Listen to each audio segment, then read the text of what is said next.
Hello दोस्तों, GK with Sonu sir में आप लोग का बहुत-बहुत स्वागत है। और आज की इस वीडियो में जो हम लोग ज्योग्राफी का टॉपिक है जिसमें ब्रह्मांड है, सोलर सिस्टम है, एक-एक करके हम लोग सभी के बारे में क्वेश्चन लगाएँगे जितने भी आरआरबी के द्वारा पूछा गया है, एनटीपीसी के द्वारा पूछा गया है और प्लस इसके बाद जो है हम लोग लास्ट में एसएससी का वन लाइनर भी क्वेश्चन सॉल्व करेंगे जो कि 2 दिसंबर 2024 तक जो है ये अपडेटेड करके दिया गया है। अभी तक जितना भी एग्ज़ाम हुआ है रेलवे के द्वारा। सभी क्वेश्चन देख सकते हैं, टॉपिक वाइज़ टॉपिक है और आपको वीडियो देखने में काफ़ी मज़ा आएगा। और अगर आपको वीडियो अच्छा लगता है दोस्तों, तो आप चैनल को ज़रूर सब्सक्राइब कर दीजिएगा और वीडियो को ज़रूर लाइक करिएगा। तो सबसे पहला टॉपिक जो है वो है ब्रह्मांड। और ब्रह्मांड का जो है वो हम लोग एक करके जो है वो क्वेश्चन शुरू करते हैं। तो चलिए स्टार्ट करते हैं ब्रह्मांड टॉपिक का। क्वेश्चन लगाना रेलवे के द्वारा कैसे पूछा जाता है क्वेश्चन देखिए। उस ब्रह्मांड द्रव का प्रत्येक वस्तु जो पदार्थ से निर्मित है, वैज्ञानिक ने क्या नाम दिया गया है? वैज्ञानिक ने उसको नाम दिया है द्रव्य। और इसका पीडीएफ जो है वो आपको टेलीग्राम में मिल जाएगा। तो आप यहाँ से जाके टेलीग्राम में जाइए और ज्वाइन हो जाइए। नेक्स्ट चलते हैं, आकाशगंगा की सबसे निकटतम स्पाइरल गैलेक्सी कौन सी है? तो ये एंड्रोमेडा गैलेक्सी है। इसी को बोलते हैं देवनागरिक। बिग बैंग सिद्धांत किसके द्वारा प्रतिपादित किया गया है? तो ये जॉर्ज लेमेंत्रे के द्वारा प्रतिपादित किया गया है, मतलब दिया गया है। हमारा आकाशगंगा कितना पुराना है? तो हमारा आकाशगंगा लगभग 13.7 मिलियन वर्ष पुराना है। नेक्स्ट चलते हैं, जॉर्ज लेमेंत्रे का संबंध किससे जुड़ा हुआ है? तो जॉर्ज लेमेंत्रे का संबंध किससे जुड़ा हुआ है? बिग बैंग थ्योरी के सिद्धांत से जुड़ा हुआ है। आकाशगंगा का आकार कैसा है? आकाशगंगा का आकार जो है वो सर्पिलाकार है। नेक्स्ट चलते हैं, निम्नलिखित विकल्पों में से कौन सा आकाशगंगा का तारामंडल नहीं है? तो लुमुंथुक जो है वो तारामंडल नहीं है। गैस, धूल और अरबों सितारों का एक विशाल संग्रह कहलाता है। तो वो एक विशाल संग्रह क्या कहलाता है? वो कहलाता है आकाशगंगा कहलाता है। नेक्स्ट चलते हैं, ब्रह्मांड के अध्ययन को क्या कहा जाता है? तो इसको कॉस्मोलॉजी कहा जाता है। हमारी आकाशगंगा मिल्की में सबसे नज़दीकी कौन सी आकाशगंगा है? तो एंड्रोमेडा देवनागरिक है ना, तो यही है, इसको इंग्लिश में लिखा हुआ है एंड्रोमेडा आकाशगंगा। नेक्स्ट चलते हैं, उस एक्सोप्लेट का नाम बताइए जिससे पृथ्वी की चचेरी बहन पृथ्वी की, देखिए पृथ्वी की चचेरी बहन या 2.5 के नाम से जाना जाता है। तो वो है केपलर 452 बी। नेक्स्ट चलते हैं, वह कौन सी नक्षत्र है जिसे हंटर भी कहा जाता है? हंटर किसे कहा जाएगा? ओरियन को हंटर भी कहा जाता है। किस तारे की स्थित पता ओरियन तारामंडल में मदद लगाया जा सकता है? तो ये लगाया जाता है आपका सीरियस में लगाया जाता है। नेक्स्ट चलते हैं, देखिए हैलो धूमकेतु जो है वो अब कब दिखाई देगा? तो ये दिखाई देगा 2061 में, लगभग ये 46 ईयर में जो है वो आपको दिखाई देता है, बाद दिखाई देता है। तो अब दिखाई देगा 2061। एक परिचित तारामंडल जिसे शाम में देखा जा सकता है और शिकारी द हंटर के नाम से भी जाना जाता है, तो उसका नाम क्या है? उसका नाम है ओरियन। इसे भोर का भी तारा भी कहा जाता है और संध्या का भी तारा कहा जाता है। नेक्स्ट चलते हैं हम लोग, तारों के विभिन्न समूह में संकेत विभिन्न प्रतिरूप कहलाते हैं। ये कहलाते हैं आपका खगोलीय पिंड। तारों के विभिन्न समूह द्वारा गठित निर्मित विभिन्न प्रतिरूप कहलाते हैं। सॉरी, ये खगोलीय पिंड नहीं होगा, ये हो जाएगा आपका तारामंडल। ठीक है, इसका आंसर हो जाएगा आपका तारामंडल। नेक्स्ट चलते हैं, तारों का ऐसा समूह जिसमें आकृति की पहचान किया जा सकता है उसको क्या कहते हैं? उसको कहते हैं तारामंडल। नेक्स्ट चलते हैं, मिल्की वे क्या है? मिल्की वे एक आकाशगंगा है। ठीक है, आकाशगंगा है। नेक्स्ट चलते हैं, तारामंडल नामक कौन सी एजेंसी जिम्मेदार है? तो ये राष्ट्रीय खगोलीय संघ जो है वो जिम्मेदार है। नेक्स्ट चलते हैं, कितने तारामंडल को नाम दिया गया है? तारामंडलों का नाम दिया गया है तो लगभग 88 तारामंडल का जो है नामांकन नामांकन कर दिया गया है। नेक्स्ट चलते हैं, तारे मुख्य किससे बने होते हैं? तारे मुख्य जो है वो हाइड्रोजन और हीलियम से बने होते हैं। नेक्स्ट चलते हैं, आकाश में बुनियादी प्रकार के एक नहीं है। एक नहीं है वो है रेगुलर्स। नेक्स्ट चलते हैं। ग्रेट बियर का नाम है एक, क्या ग्रेट बियर क्या है? एक गैलेक्सी है, तारामंडल है। नेक्स्ट चलते हैं हम। हम्बल का नियम किससे संबंधित है? हम्बल का नियम जो है वो खगोलीय से संबंधित है। उस उस ब्रह्मांड के दूसरा प्रचुर मात्रा में स्वार्धनिक तत्व कौन सा है? तो स्वार्धनिक तत्व जो है वो ये क्या बोलते हैं, हीलियम है। लेकिन ये दूसरा है दोस्तों, अगर फर्स्ट पूछेगा, पहला पूछेगा तो वो हाइड्रोजन हो जाएगा। नेक्स्ट चलते हैं। निम्नलिखित में से किसी एक तारा कहा प्रयुक्त नहीं है? तो अंश या अवशेष। नेक्स्ट चलते हैं। निम्नलिखित में से कौन सा विन है? तो ये है लुथुक, जो है वो विन है। नेक्स्ट चलते हैं। हाइड्रोजन, हीलियम और अन्य आयनिक गैसें के तारे के बीच धूल के बादल को क्या कहा जाता है? तो धूल के बादल को जो है वो आकाशगंगा, धूल के बीच, तारे के बीच पूछा, देखिए। अगर तारे की धूल के बादल के बीच क्या कहा जाता है, तब आंसर हो जाता है आकाशगंगा। लेकिन अगर तारे के बीच में पूछता है तो ये हो जाता है नेब्यूला। नेक्स्ट चलते हैं। एंड्रोडोमा क्या है? तो ये मिल्की वे का एक पड़ोसी आकाशगंगा है। निम्नलिखित में से कौन सी आकाशगंगा मिल्की वे के सबसे अ, करीब है? तो ये एंड्रोमेडा गैलेक्सी है। नेक्स्ट चलते हैं। जनवरी 1610 में गैलेक्सी गैलीलियो द्वारा की गई खोज में गैलीलियन के चंद्रमा की संख्या कितनी है? तो चंद्रमा की संख्या कितनी है? ये है आपका 4। नेक्स्ट चलते हैं। तीन तरीके या भुजाओं के प्रयोग वाले वैज्ञानिक मिल्की वे आकाशगंगा को दर्शाते हैं। तो ये कैसे दर्शाएंगे? अंडाकार। ठीक है, अंडाकार में दर्शाएंगे। नेक्स्ट चलते हैं। अ, उत्तर आकांक्षीय हेमिस्फीयर में कौन सा नक्षत्र ग्रेट बियर कहा जाता है? तो ग्रेट बियर किसे कहा जाता है?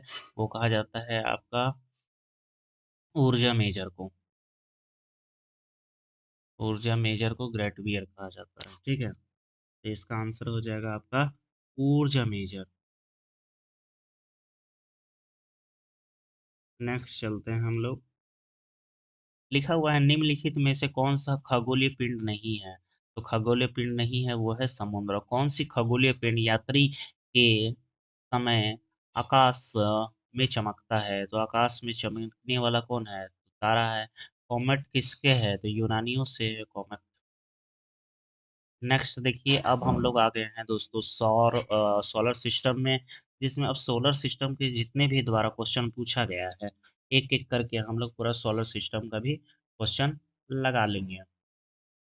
तो और कुछ कुछ जो है दोस्तों एक्स्ट्रा भी क्वेश्चन आ गया है, तो वो भी हम लोग लगाएंगे। देखिए पूरा रेलवे का है, पूरा पूछा गया। चलिए अब यहाँ से स्टार्ट करते हैं। 38 क्वेश्चन में हम लोग अभी तक आ गए हैं। देखिए लिखा हुआ है, ये थोड़ा सा टॉपिक से अलग है लेकिन मैंने मेंशन कर दिया कि ये राजस्थान, क्योंकि उस टाइम इसी में डाल के पूछा गया था, ठीक है, ज्योग्राफी का सेक्शन में।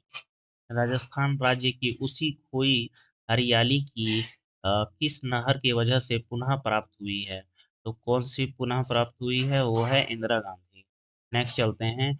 उस सिद्धांत, उस निश्चित मार्ग को क्या कहा जाता है जिस पर कोई ग्रह सूर्य के चक्कर लगाता है? तो उसको कक्ष कहा जाता है, कक्षा या कक्ष कहा जाएगा, ठीक है, कक्षा या कक्ष कहा जाता है। नेक्स्ट चलते हैं। सूर्य और इनके चारों ओर चक्कर लगाने वाले खगोलीय पिंड को क्या कहा जाता है? तो सूर्य और खगोलीय पिंड को क्या कहा जाएगा? चक्कर जो लगाएगा तो सौर मंडल में ही ना चक्कर लगाएगा। आगे चलते हैं। निम्नलिखित में से कौन सी वस्तु सूर्य की परिक्रमा करती है? सूर्य की परिक्रमा कौन करेगी? तो ग्रह करेगी। नेक्स्ट। निम्नलिखित कथनों में से कौन सी कथन सही है? तो दोस्तों ये जो है वो फॉल्स हो गया था, क्योंकि ये पूछा गया था क्वेश्चन, लेकिन इसका दो दो का आंसर जो है ना वो गलत है। एक ये गलत है और एक ये गलत है। तो ये वाला को हम लोग छोड़ देते हैं। निम्नलिखित में से कौन सी जो है हमारे एग्जाम मतलब ही गलत पूछा गया था क्वेश्चन, ठीक है। आप लोग ये नहीं समझिएगा कि मैंने छोड़ दिया, एग्जाम में ही पूछा गया है गलत ये क्वेश्चन। आगे चलते हैं। निम्नलिखित में से हमारे सौर मंडल का हिस्सा नहीं है, तो हमारे सौर मंडल का हिस्सा कौन नहीं है? तो ये हो जाएगा आपका यूरोप होगा। आप लोग सट सुने मारिएगा यूरोप। लेकिन जो है इसका आंसर जो है वो यूरोप नहीं होगा। इसका आंसर जो है वो ध्रुव तारा है। ठीक है, ध्रुव तारा नहीं है। यूरोप लिखा हुआ है लेकिन यहाँ यूरोपा होगा, क्योंकि एग्जाम के क्वेश्चन में भी सिर्फ यूरोप लिखा हुआ था। बहुत लोग इसमें मार दिए लेकिन आंसर गलत हो गया, लेकिन ये यूरोपा है। इंग्लिश में इसको यूरोपा है। आगे चलते हैं। ग्रहों के ग्रह पथ सामान्य आकार के होते हैं। तो सामान्य आकार के कैसे होते हैं ग्रहों के? ये होते हैं अंडाकार। ठीक है, तो ये होते हैं अंडाकार। आगे चलते हैं हम लोग नेक्स्ट में। सौर मंडल हीलियोसेंट्रिक मॉडल सर्वप्रथम किसके द्वारा प्रस्तावित किया गया था? तो ये केपलर के द्वारा केपलर ने कॉपरनिकस कॉपरनिकस के द्वारा किया गया था। ठीक है, ये निकोलस कोपरनिकस के द्वारा किया था, तो आंसर ये हो जाएगा। ठीक है, आगे चलते हैं। हमारा सौरमंडल किस गैलेक्सी का एक हिस्सा है? तो हमारा मंडल जो है वो किस गैलेक्सी का एक हिस्सा है? तो ये है आकाशगंगा। आगे चलते हैं। आगे हम लोग सूर्य पढ़ेंगे। सूर्य से इतना पूछा गया था दोस्तों क्वेश्चन सोलर सिस्टम से। अब एक एक करके हम लोग सूर्य का लगाएंगे, सूर्य से कितना पूछा गया है क्वेश्चन। चलिए आगे हैं हम लोग। डैश में भारत में हिंदकुश पर्वत श्रृंखला से घिरा हुआ है। तो हिंदकुश पर्वत कहाँ है? उत्तर और पश्चिम से है। आगे चलते हैं। ऊर्जा ऊर्जा या सूर्य या अन्य तारों की ऊर्जा का स्रोत क्या है? तो नाभिकीय संलयन। सूर्य के बृहत्तम क्षेत्र को किस नाम से जाना जाता है? तो ये कोरोना के नाम से जाना जाता है। सूर्य के प्रकाश पृथ्वी तक पहुंचने में कितना समय लगता है? तो 8 मिनट 20 सेकंड लगता है। नेक्स्ट चलते हैं। सूर्य की चमकती सतह कहलाती है। तो सूर्य की चमकती सतह जो है वो क्या कहलाती है? सूर्य की चमकती सतह जो है वो फोटोस्फीयर कहलाती है। आगे चलते हैं। सूर्य का प्रमुख तत्व क्या है? सूर्य का प्रमुख तत्व क्या होगा? तो ये हो जाएगा आपका हाइड्रोजन। आगे चलते हैं हम लोग। सूर्य के वायुमंडल में सबसे प्रचुर मात्रा में पाया जाने वाला तत्व क्या है? तो अब हो जाएगा हाइड्रोजन। ठीक है, अब सेकेंड में पूछेगा तो हीलियम हो जाएगा। ठीक, तो सबसे प्रचुर मात्रा में क्या है? वो है हाइड्रोजन, सूर्य के पास। आगे चलते हैं। इसमें लिखा हुआ है दोस्तों कि सूर्य पृथ्वी की सतह पर मिनट में कितना डिग्री का कोण बनाती है? तो ये 32 डिग्री का कोण बनाती है। आगे चलते हैं। पृथ्वी द्वारा अवरुद्ध सूर्य की शक्ति लगभग कितनी है? 1.8 इंटू 10 का पावर 11 हुआ। ठीक है, 10 का पावर में हुआ ये। यहाँ नीचे लिखा गया 10 का पावर 11। आगे चलते हैं। सूर्य की फोटोस्फीयर से उत्पन्न होने वाले ऊर्जा विस्फोटक ऊर्जा के संतुलित विस्फोट को क्या कहते हैं? तो सौर प्रवाल कहते हैं। आगे चलते हैं। सूर्य और धरती के बीच न्यूनतम दूरी कितनी है? सूर्य और धरती के बीच जो है वो 14.96 10 का पावर 7 है। ये पावर में, ठीक है, यहाँ पे लिखा गया है, ये ऐसे है। ठीक है, 10 का पावर 7। आगे चलते हैं हम लोग। सूर्य ग्रहण कब होता है? तो जब सूर्य और चंद्रमा पृथ्वी की एक सीधी रेखा पर हो। नेक्स्ट चलते हैं हम लोग। अमस्या कब लगेगा दोस्तों? अमस्या है तो लगेगा आपको सूर्य ग्रहण। सूर्य ग्रहण जब रहेगा तब अमावस्या लगेगा। ठीक है, पूर्णिमा कब लगेगा? जब चंद्र ग्रहण लगे रहेगा तब पूर्णिमा लगता है। तो ये हो गया आपका सूर्य का खत्म। अब देख सकते हैं बुध का कितने अच्छा मैंने पिक्चर लगाया है आप लोगों के लिए। तो अब चलते हैं हम लोग बुध का क्वेश्चन लगाते हैं। एक एक करके हम लोग स्टार्ट करते हैं। ठीक है, निम्नलिखित में से कौन सी पर्वत श्रृंखला जो है हिमालय पर्वत का भाग नहीं है? तो हिमालय पर्वत का भाग नहीं है, वो है कोरोमंडल पर्वत। आगे चलते हैं। सॉरी, कोरोमंडल नहीं, कोरोमंडल तो भाग है ही। इसका आंसर हो जाएगा आपका महादेव पर्वत, क्योंकि महादेव पर्वत नहीं, महादेव पर्वत जो है वो सतपुड़ा रेंज में आता है।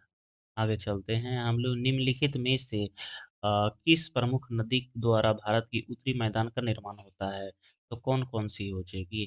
तो सिंधु, गंगा, ब्रह्मपुत्र हो जाएगा। ठीक है, आगे चलते हैं हम लोग। भारत में उत्तरी मैदान का वह भाग जिसमें प्राचीन जलोढ़ मौजूद होता है, तो प्राचीन जलोढ़ जो है वो मौजूद होता है, तो उसको क्या कहते हैं? तो उसको भांगर कहते हैं। ठीक है, भांगर, तो आंसर ये हो जाएगा भांगर। आगे चलते हैं। सूर्य ग्रहण के ढके सफेद और पीलापन के रंग के बादल निम्नलिखित में किस अम्ल से होते हैं? तो ये होते हैं सल्फ्यूरिक अम्ल से होते हैं। इसका आंसर हो जाएगा सल्फ्यूरिक अम्ल। हमारे आकाशगंगा का सबसे छोटा ग्रह कौन सा है?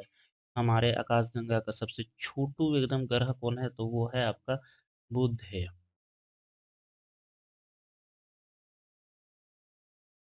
आगे चलते हैं। सौर मंडल का सौर मंडल में से कौन सा सूर्य के सबसे निकटतम है? तो बस इसका एक ट्रिक है, बस आप पशु में बुध, जब मैं थ्योरी आपको पढ़ाऊंगा तो उसमें मैं आपको ट्रिक बता दूंगा, तो ये भी आपका बुध ही होगा इसका भी आंसर। ठीक है, आगे चलते हैं। ये है, अब हम लोग शुक्र का पढ़ेंगे। देख सकते हैं शुक्र ग्रह किस तरह से दिखता है, मतलब वीनस इस तरह से दिखेगा जब आप जाइएगा ऊपर। तो आगे चलते हैं हम लोग, क्वेश्चन इसका लगाते हैं शुक्र का, ठीक है, वीनस का। उस विशाल एकल भूखंड का नाम बताइए जिससे के विभाजन से विश्व वर्तमान में महाद्वीपों का निर्माण हुआ है। तो वो हुआ है तेजिया। आगे चलते हैं हम लोग। निम्नलिखित में से, ठीक है, निम्नलिखित में से दक्षिण में कौन घूमेगा? तो दक्षिण में घूमता है शुक्र, और दक्षिण में दो दो ग्रह घूमता है, मतलब कि रोटेट करता है सोलर सिस्टम में। वो है शुक्र और वरुण। ठीक है, दो है। तो यहाँ शुक्र के बारे में था, तो शुक्र आंसर दे दिए हम लोग। आगे चलते हैं। किस ग्रह को पृथ्वी का जुड़वा या ट्विंस के नाम से भी जाना जाता है? तो ठीक है, हाँ, शुक्र इसका हो जाएगा आंसर। आगे चलते हैं। यात्री के समय आकाश के मौजूद सबसे चमकीला ग्रह कौन सा है? तो सबसे ज्यादा जो है वो चमकीला ग्रह कौन है? तो वो है आपका शुक्र। नेक्स्ट चलते हैं।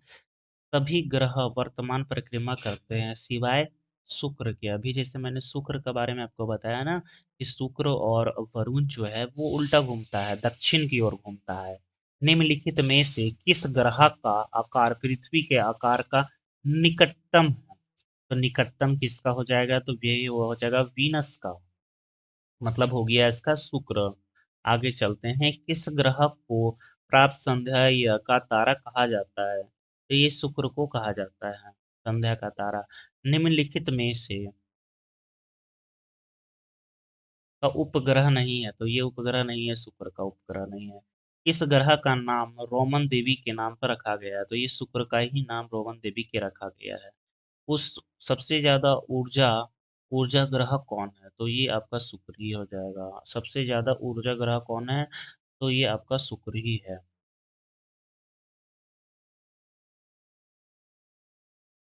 आगे चलते हैं हम लोग।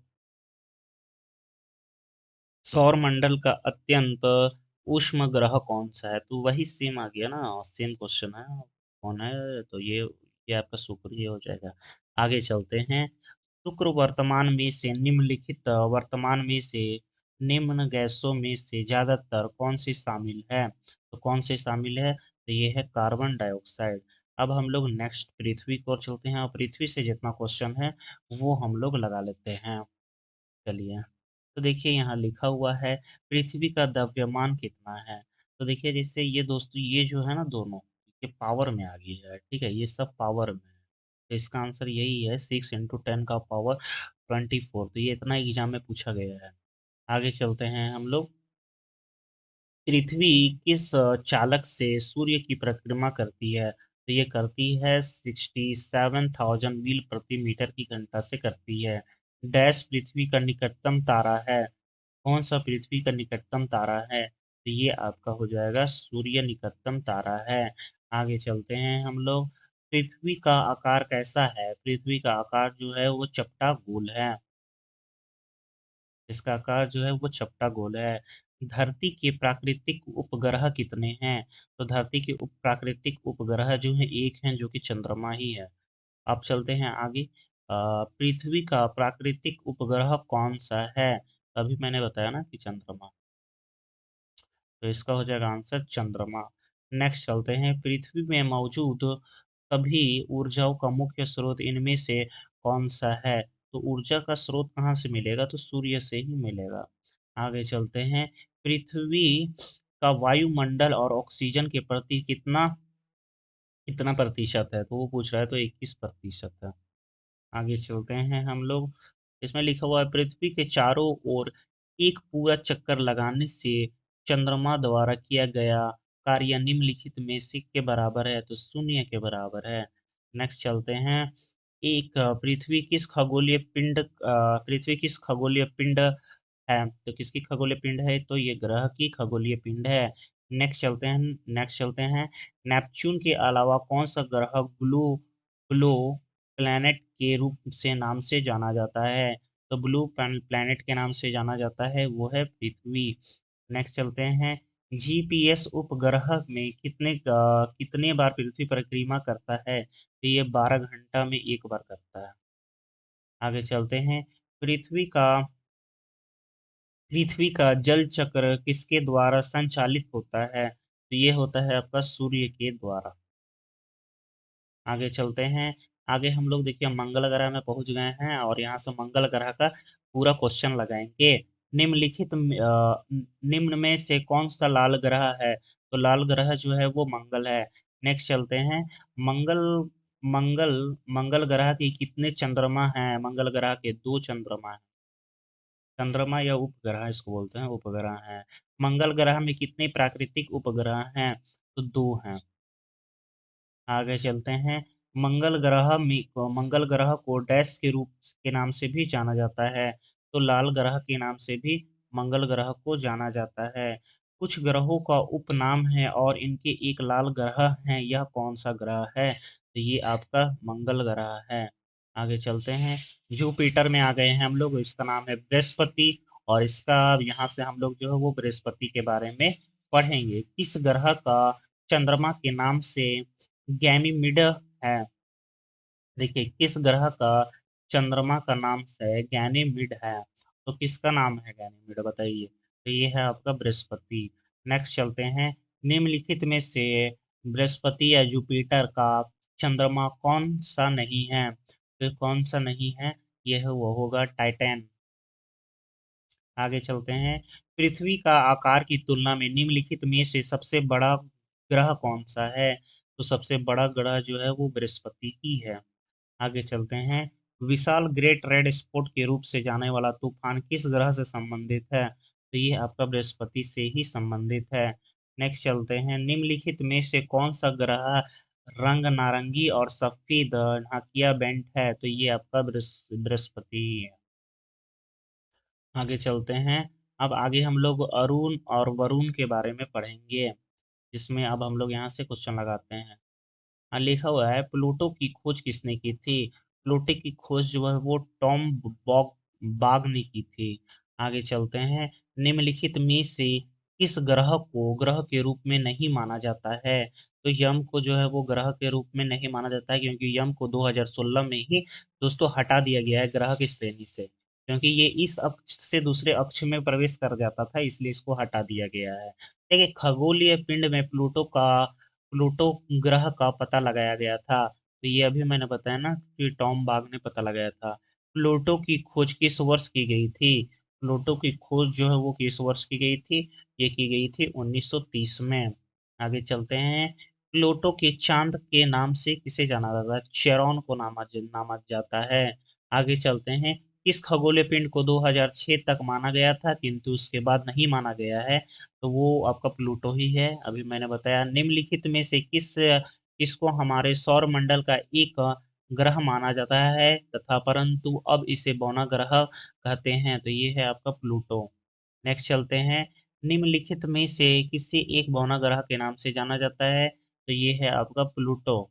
नेक्स्ट चलते हैं, यूरियस यूरेनस ग्रह की खोज किसने की थी, तो यूरेनस ग्रह की खोज जो है वो विलियम हॉर्सल ने की थी। आगे चलते हैं, निम्नलिखित में से मानव द्वारा खोजा गया प्रथम ग्रह कौन है, तो मानव द्वारा जो है वो खोजा गया प्रथम ग्रह कौन सा है, यूरेनस। यूरेनस है। आगे चलते हैं, अब हम लोग मून में पहुंच गए हैं, देखिए चांद में हम लोग पहुंच गए हैं।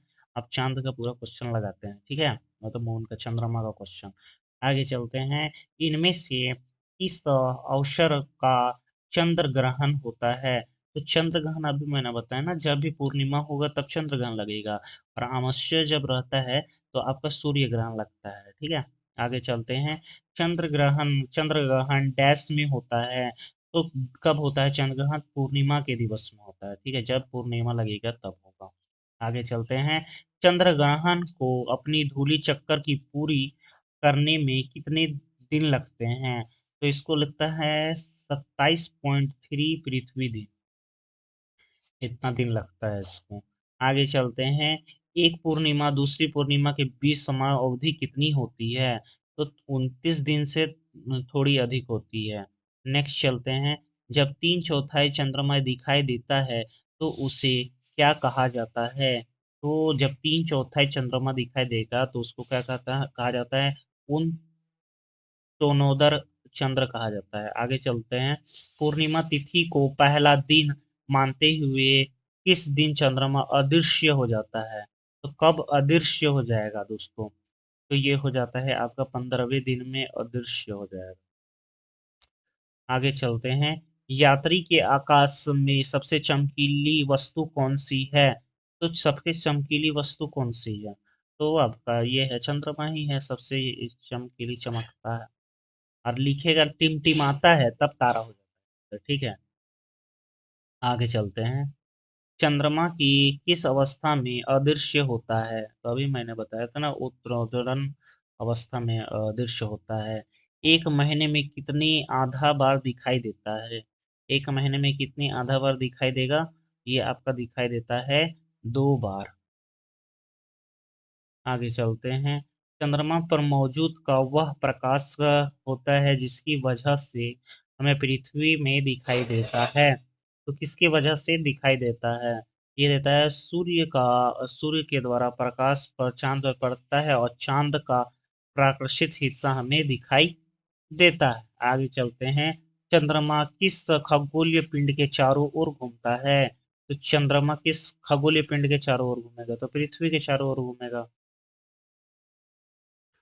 नेक्स्ट चलते हैं, ब्लू मून क्या है, तो ब्लू मून दोस्तों क्या है, ब्लू मून जो है आने वाला दूसरा पूरा चांद है, आने वाला दूसरा पूरा चांद है। आगे चलते हैं, अब देखिए क्षुद्र ग्रह पे पहुंच गए हैं हम लोग, क्षुद्र ग्रह कुछ इस तरह से आपको दिखेगा।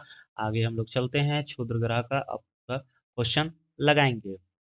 देखिए, सूर्य का चक्कर लगाने वाले चट्टानों के छोटे छोटे टुकड़े को क्या कहा जाता है, तो इसे छोटा छोटा जो टुकड़ा रहेगा उसको उल्का पिंड कहते हैं, ठीक है, छोटा छोटा टुकड़ा को क्या कहते हैं, उल्का पिंड कहते हैं। क्षुद्रपूर्ण बेल्ट में कौन सी बौना ग्रह मौजूद है, प्लूटो।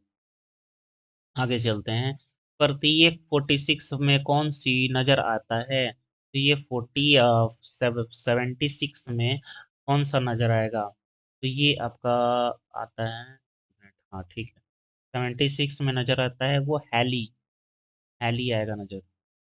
आगे चलते हैं, अंतरिक्ष में डैश वस्तु हैं जिनमें गैस, धूल, पूछ की बर्फ और जो लाखों मील तक फैली हुई है, तो लाखों मील तक कौन फैली हुई है, तो ये आपका फैली हुई है धूमकेतु। नेक्स्ट चलते हैं, हैली धूमकेतु का लगभग कितने वर्ष में नजर आएगा, लगभग 76 ईयर में नजर आता है।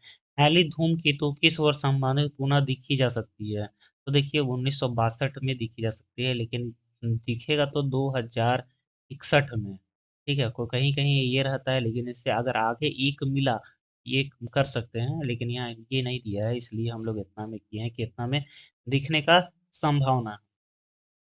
नेक्स्ट चलते हैं, निम्नलिखित में से कौन से विकल्प बर्फ से धूल न्यूक्लियस से बना एक खगोलीय पिंड है, तो कौन सा जो है न्यूक्लियस से खगोलीय पिंड ये पिंड है, वो है कॉमेट। आगे चलते हैं। एक धूमकेतु का पूंछ किस दिशा में होता है? एक धूमकेतु का पूंछ जो है वो सूर्य से दूर होता है, सूर्य से दूर होता है। आगे चलते हैं। धूमकेतु कक्ष की अवधि कितनी है? तो धूमकेतु की कक्ष की जो है वो अवधि जो है वो 75 या 76 है। ठीक है। हैली धूमकेतु कौन से साल में पृथ्वी के आसपास क्षेत्र से लौटने की उम्मीद है? तो 2061। एसएससी के द्वारा अब जितनी भी क्वेश्चन पूछा गया है वो हम लोग वन लाइनर के रूप में करेंगे। तो चलिए स्टार्ट करते हैं अब एसएससी का क्वेश्चन। ठीक है। वन लाइनर के रूप में है। एडमन हेली ने धूमकेतु के खगोलीय विज्ञान का एक सारांश प्रकाशित किया गया है। तो ये किया था 1605 में। सूर्य के निर्माण और विकास को समझाने के लिए तब व्यापार में स्वीकृति मॉडल है। तो नेबुल परिकल्पना। स्थलीय ग्रह बने होते हैं चट्टान और धूम और धातुओं से। देखिए फिर लिखा हुआ है कि बुध शुक्र पृथ्वी और मंगल हैं, तो ये स्थलीय ग्रह हैं। पृथ्वी बृहस्पति शनि यूरेनस और नेपच्यून हैं, जैविक ग्रह हैं। ब्रह्मांड का विस्तार हो रहा है, आकाश की एक दूसरे के दूर जा रही है, इसकी खोज की थी तो एडविन हैम्बल ने की थी इसकी खोज। ग्रेट हॉर्स स्पॉट अभी मैंने बताया था ना, ये वाला ग्रेट रेड स्पॉट पाया जाता है, तो ये पाया जाता है आपका बृहस्पति ग्रह को। आगे चलते हैं। सौरमंडल का सबसे बड़ा कौन है? तो ये है बृहस्पति। सौरमंडल का सबसे गर्म कौन है? तो ये है शुक्र। पृथ्वी के उप सौर घटित होता है, तो जनवरी में घटित होता है। आगे चलते हैं। हमारे सौरमंडल का सबसे छोटा तारा जो है वो बुध है। नेपच्यून की कुल संख्या और चंद्रमा की कुल संख्या कितनी है? तो जो है 14 है। पृथ्वी सॉरी बृहस्पति शनि और यूरेनस और नेपच्यून को नाम से जाना जाता है, ये बाह्य ग्रह के नाम से जाना जाता है। ऊर्जा मेजर का नाम बताइए? तो सप्तऋषि तारामंडल। ऊर्जा मेजर का सबसे बड़ा तारामंडल है, तो उत्तरी गोलार्ध है। आंतरिक ग्रह कहलाते हैं स्थलीय ग्रह। बृहस्पति शनि यूरेनस और नेपच्यून है जैविनीय ग्रह। वो सबसे छोटा बाह्य ग्रह है यूरेनस। नेपट्टून क्या है? एक बौना ग्रह है। चंद्रमा प्राकृतिक उपग्रह है पृथ्वी का। ध्रुव और भूमध्य रेखा में जाने वाले पृथ्वी की त्रिज्या क्या होती है? बढ़ती है। सूर्य पर प्रकाश लगभग 8 मिनट में समय तक पहुंचता है, लगभग 8 मिनट में। पृथ्वी और सूर्य के बीच की औसत दूरी कितनी है? तो लगभग 100 150 मिलियन किलोमीटर है। मंगल में दो चंद्रमा है, मतलब उपग्रह हैं, जिसका नाम है फोबस और डेमोस। थॉमस और डेमोस की खोज 1877 में की गई थी अफसल हॉल के द्वारा। हर्मेलिया मोकेवलासोरियस किससे बना हुआ है? तो ये बौना ग्रह। पृथ्वी हर साल सूर्य का सबसे करीब होती है, तो 3 जनवरी के पास। सूर्य के चारों ओर अपनी कक्षा में पृथ्वी अनुमित चाल कितनी होती है? तो 30 किलोमीटर पर सेकेंड होती है। वर्तमान में पृथ्वी की आयु मानी जाती है 4.5 अरब। यूरेनस की उपग्रह चंद्रमा की संख्या कितनी है? तो ये है 27। सौर मंडल का दूसरा सबसे बड़ा कौन है? तो वो है शनि। प्लैनेट टेक्सोनी सिद्धांत व्याख्यात किया है। इस स्थल मंडल से विभाजित किया जाता है, तो 7 प्रमुख और 8 छोटे प्लैनेट में। आगे चलते हैं। पृथ्वी की कक्षा का वह बिंदु जो सूर्य के सबसे निकट है, तो वह है उपसौर। पृथ्वी की कक्षा का वह बिंदु जो सूर्य के सबसे दूर होता है कहलाता है अपसौर। पृथ्वी की स्थित अवस्था जो अवधारणा की सिद्धांत दिया गया है वो फ्रेड होयल या हर्बल बॉन्डी या थॉमस गोल्ड ने दिया गया है, इतने के द्वारा मिला हुआ है। हॉरेल्ड जेफरी ने असंख्य सैद्धांतिक योगदान दिए हैं भूकंप विज्ञान में। यह निर्धारित करने के लिए कौन प्रसिद्ध है कि आकाशगंगा परे ब्रह्मांड की अन्य आकाशगंगाएं होती हैं? तो एडविन हम्रन। वह वैज्ञानिक जिसमें 1796 से 1796 में नेपुल परिकल्पना की संशोधित किया गया है, वो किया गया है पेरियरे लासल लासल ने किया है। ऐसे खगोलीय पिंड जो जो सूर्य की परिक्रमा परिक्रमा करते हैं, गोल आकार होते हैं, जो अपनी कक्षा के बदले में साफ नहीं मामले में साफ नहीं करते हैं और उपग्रह नहीं होते हैं, कहलाते हैं बौने ग्रह। ऐसे ग्रह जिनके प्राकृतिक उपग्रह नहीं होते हैं, वो हैं बुध और शुक्र। पॉरस और डिमोस क्या है? मंगल का उपग्रह है। सूर्य लिखा हुआ है कि शुक्र ग्रह पृथ्वी का जुड़वा को कहा जाता है। नेक्स्ट चलते हैं। शुक्र ग्रह और वरुण का घूर्णन दक्षिण दिशा में, वे दिशा अनुमूल विपरीत पूर्व से पश्चिम की ओर घूमते हैं। तो शुक्र और वरुण मैंने बताया ना कि दक्षिण की ओर घूमते हैं। आगे चलते हैं। सूर्य का एक परिक्रमा करने वाले जमी हुई गैस, चट्टान और धूल की ब्रह्मांडीय स्नोबॉल को कहा जाता है धूमकेतु। उल्का पिंड मुख्य किन दो ग्रहों के बीच क्षुद्र ग्रह बेल्ट का उत्पादन होते हैं? मंगल और बृहस्पति के सौर्य मंडल का सबसे ठंडा ग्रह है वो है वरुण। कीमू पर बेल्किस ग्रह का कक्ष में बाहरी बर्फीली चट्टान के धूल पिंडों का एक घेरा है, तो वह वरुण का। सूर्यमंडल का सबसे बड़ा ग्रह कौन है? वो है बृहस्पति। चंद्रमा द्वारा पृथ्वी की परिक्रमा करने के लिए समय लगता है 27.3 दिन। सबसे परिक्रमा काल काल वाला ग्रह कौन है? वो है बृहस्पति। शनि ग्रह का सबसे बड़ा उपग्रह कौन है? वो है टाइटन। तो ये हो गया कुछ क्वेश्चन। और यहाँ से हम लोग करते हैं, यूनोपा ग्रह किसका है? तो ये है बृहस्पति का। हमारे सौर मंडल का सबसे छोटा ग्रह कौन है? तो वो है बुध। पृथ्वी की त्रिज्या क्या है? वो है 6371। ओरियन तारा मंडल किस अन्य नाम से भी जाना जाता है? तो हंटर के नाम से भी जाना जाता है। तो हंटर के नाम से भी जाना जाता है। ब्रह्मांड के अन्य नाम से भी जाना जाता है कॉस्मोस। अंतरराष्ट्रीय अंतरिक्ष स्टेशन आईएसएस पृथ्वी के चारों ओर एक कक्षा पूरी करती है 90 से 93 मिनट। मंगल ग्रह के अपनी कक्ष में एक पूरा चक्कर पूरा करता है, तो वह 24.6 चक्कर में करता है। उपग्रह भूमध्य रेखा के ठीक ऊपर पृथ्वी के चक्कर लगाता है। भू अस्थायी कक्षा में पृथ्वी और सूर्य की दूरी लगभग 8 प्रकाश मीटर होती है। आगे चलते हैं। 1610 में पता लगाया था कि बृहस्पति के 4 उपग्रह हैं। गैलीलियो गैलीली ने पता लगाया था। 1605 में ग्रह के चारों ओर एक डिस्क के रूप में शनि को विल्य सटीक के रूप में पहले व्यक्ति के रूप में जाना जाता है, वो है क्रिस्टोटाइन्स हुलियस। आगे चलते हैं। परमाणु बलों का सिद्धांत कार्यों द्वारा पर मैशोन अस्तित्व पर क्लिक करने के लिए उन 1949 में नोबेल पुरस्कार से पारित किया गया है। तो ये किया था हिनकी युकावा को। पृथ्वी के मौसम संबंधी सभी परिवर्तन का कारण क्या है? तो सूर्य है। तो ये हो गया कुछ हम लोग का यहाँ तक खत्म। और वीडियो अगर आपको अच्छा लगा दोस्तों, तो आप वीडियो को जरूर लाइक करिएगा और चैनल को जरूर सब्सक्राइब कर लीजिएगा। मिलते हैं नेक्स्ट वीडियो में दोस्तों। Bye bye.